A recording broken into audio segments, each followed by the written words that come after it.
할렐루야. 오늘 누가복음 18장 8절의 말씀을 가지고 인자가 올 때 믿음이라는 제목으로 주신 생명의 양식을 우리 함께 나누겠습니다. 8절의 말씀을 봉독합니다.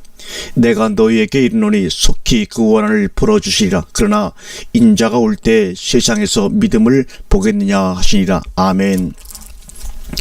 우리는 오늘 본문의 말씀을 대할 때 마음이 무거우면서도 이 말씀에 대한 의아심을 떨쳐버릴 수가 없습니다.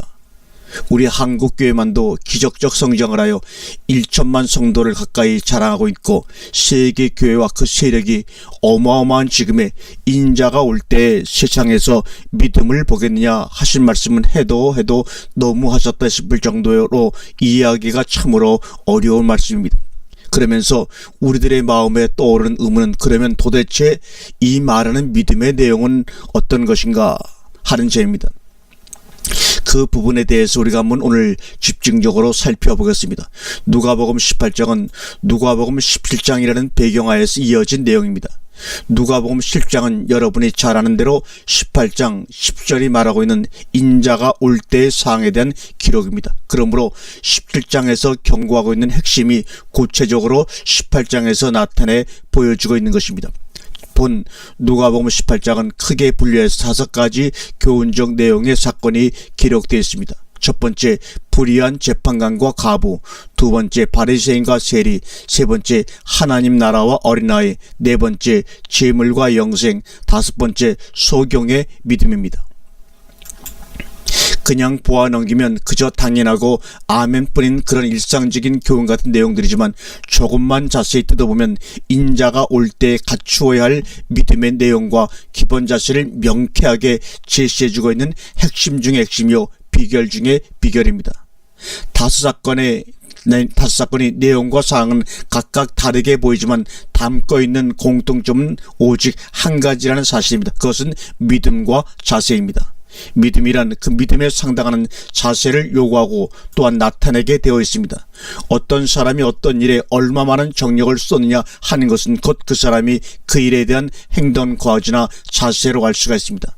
첫 번째 사건이 가부의 목표와 그 목표에 대한 끈질긴 자세가 그의 믿음 그대로 나타내주고 있고, 두 번째 사건인 바리새인과 세리 역시 믿음의 목표인 대상과 그 대상에 대한 자신의 자세를 극명하게 보여주고 있으며, 세 번째 사건인 하나님 나라와 어린아이 역시 믿음의 목표인 하나님 나라를 어떠한 자세로 받아들여야 할 것인가를 교훈적으로 잘 표현하고 있고, 네 번째 사건 역시 재물과 영생 사이에서의 목적과 자세, 그리고 그 결과에 대하여 타인에 의한 심판이 아닌 자의에 의한 결단은 조용하면서도 충격적으로 나타내 보여주어 현대인들의 합리적인 신앙에 대해 경종을 울려주고 있으며, 마지막 다섯 번째 소경의 믿음에서도 소경의 분명한 목표와 그 목적을 향한 흔들리지 않는 믿음과 그 믿음의 성취를 위한 적극적인 자세를 잘 보여주고 있는 것입니다.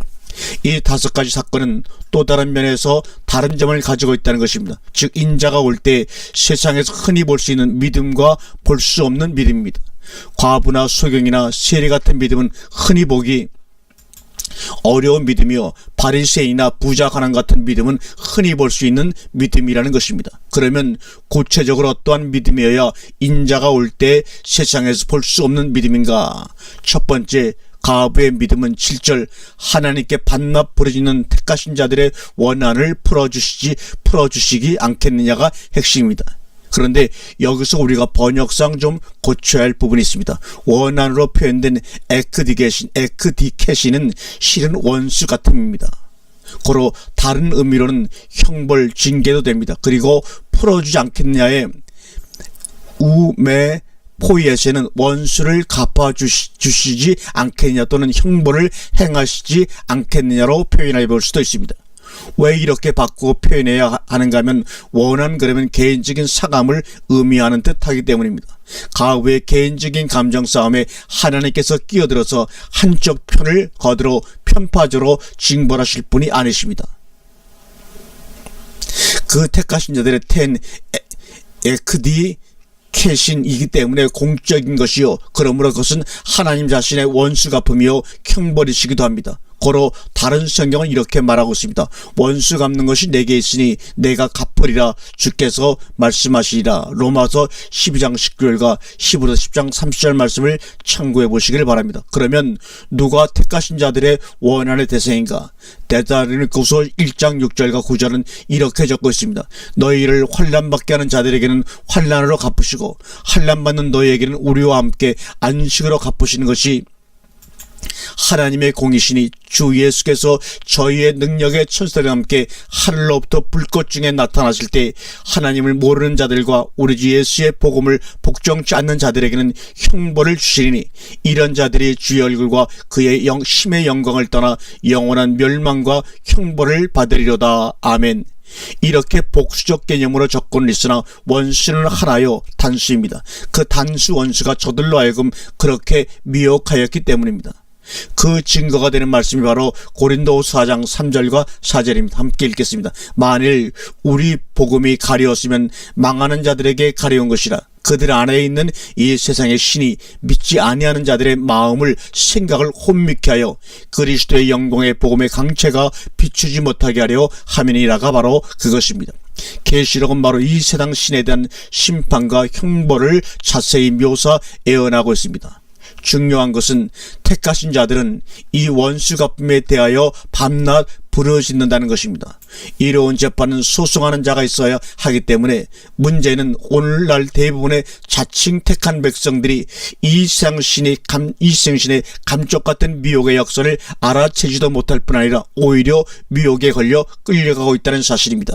참으로 택하신 자들은 이 세상 신의 엄청난 음모와 미혹의 계략을 알고 원수 갚으신 하나님께 밤낮 부르짖어합니다. 이 믿음이 바로 인자가 올 때의 세상에서 볼 수 없는 믿음이요 그러나 현존하는 믿음이기도 합니다. 세상에서 에피데스 게스가 아닌 그리스도 예수 안에서입니다. 그리스도 예수 안에서. 두 번째 사건을 보겠습니다. 바리새인은 자기 자신을 의롭다고 믿는, 그래서 하나님을 믿는 것이 하나님 믿는 것이 아닌 자기 자신을 믿는 사람이요, 세리는 자기 자신을 믿을 것이 하나도 없고 또 그러기 때문에 하나님만을 믿을 수밖에 없는 그런 자입니다.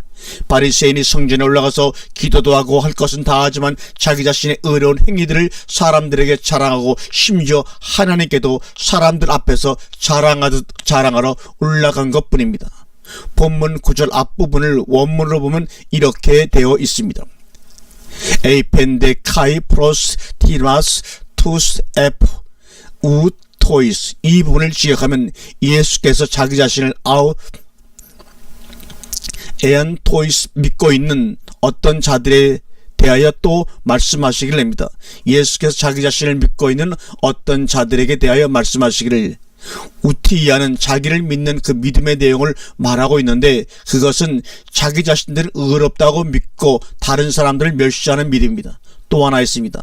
11절을 보면 바리새인들은 따로 서서 이렇게 기도하여 가로대에서, 특히 따로 서서로 번역된 아타세이스 프로스 에안톤을 직역하면 자기 자신을 향하여 서서가 됩니다. 따로 서서, 자기 자신을 향하여 서서가 바른 번역입니다. 똑같이 프로스와 톤은 신약성경 안에 한 군데가 더 있는데 역시 같은 누가복음 24장 12절에 그 된 일을 기이 여기며 집으로 돌아가려 해서, 집으로가 플러스 우톤인데 곧 자기 곳으로, 자기 갈 곳을 향해서가 됩니다.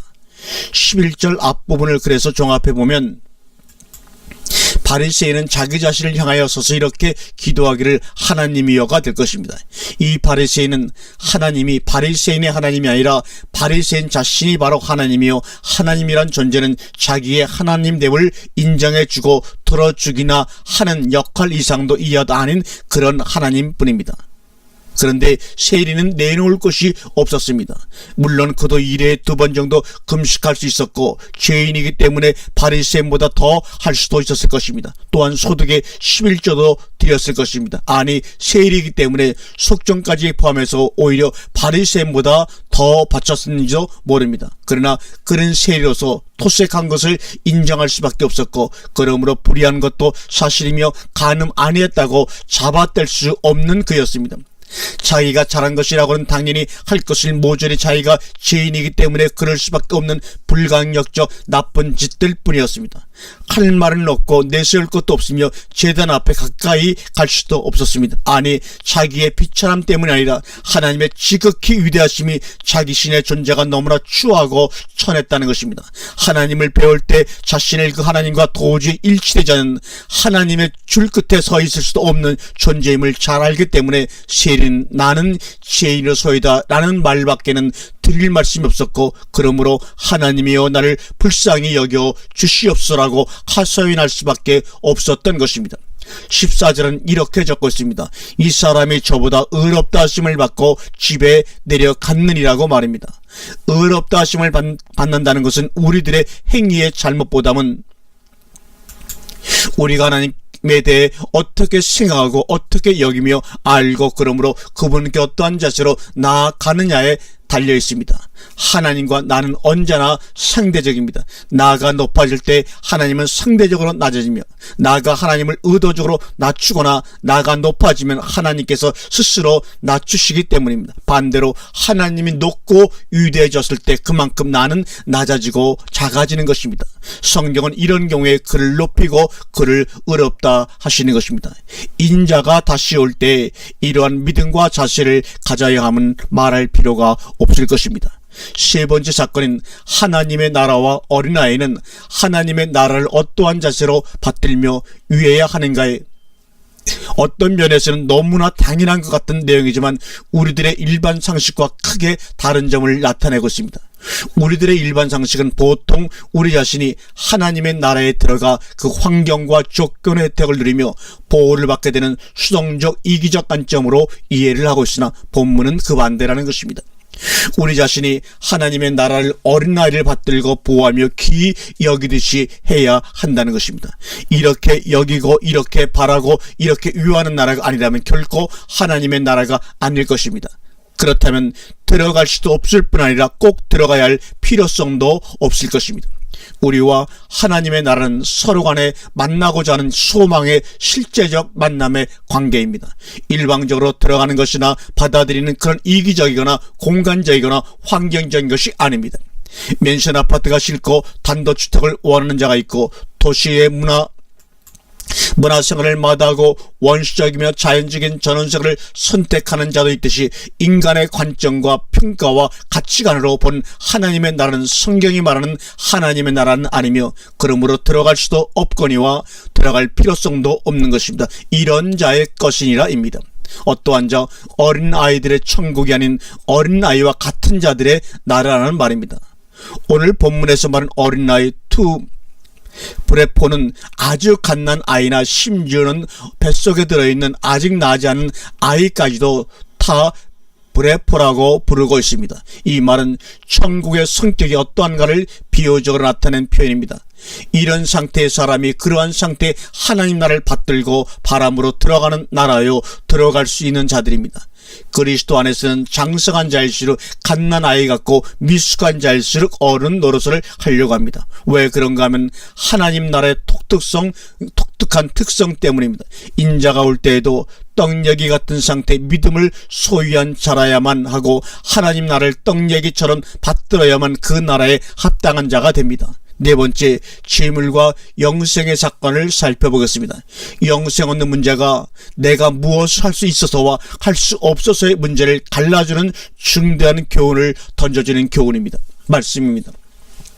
결론부터 말하자면 내가 무엇의 주인이 되었을 때는 내가 마음 먹은 대로 할 수 있지만 내가 무엇의 종이 되었을 때에는 아무것도 내 마음대로 할 수 없게 됩니다. 영생은 영생의 주인이 자기 마음대로 할 수 있고 재물 역시 재물의 주인만이 그 재물을 자기 마음대로 할 수 있는 것입니다. 그러나 본문의 부자고는 영생의 주인도 아니면 말할 것도 없고 많은 재물을 가지고 있으면서도 그 재물의 주인이 아닌 노예에 불과했던 것입니다. 왜냐하면 그가 그 재물을 가난한 자들에게 나누어 줄 수가 없었기 때문입니다. 그는 무엇을 해서라도 영생을 얻고는 싶었지만 그러나 그는 이미 재물의 노예가 되어 그 많은 재물 때문에 영생의 주가 되시는 주님을 주님으로 모셔 드릴 수도 없었고 그러므로 많은 재물을 버리고 떠나 주님만을 따를 수도 없었던 것입니다. 설령 그가 재물을 팔아 가난한 자들에게 나눠주고 주님을 따라 나섰다 할지라도 그 마음속에 실세가 아직도 재물이고 그 재물이 주인 노릇을 계속하고 있는 한 그가 재물을 팔아 흩어버렸던 일은 괜한 짓이었고 한때의 감정적 결단에 불과한 후에 막급한 쓰라린 헛질이 되고 말 것입니다.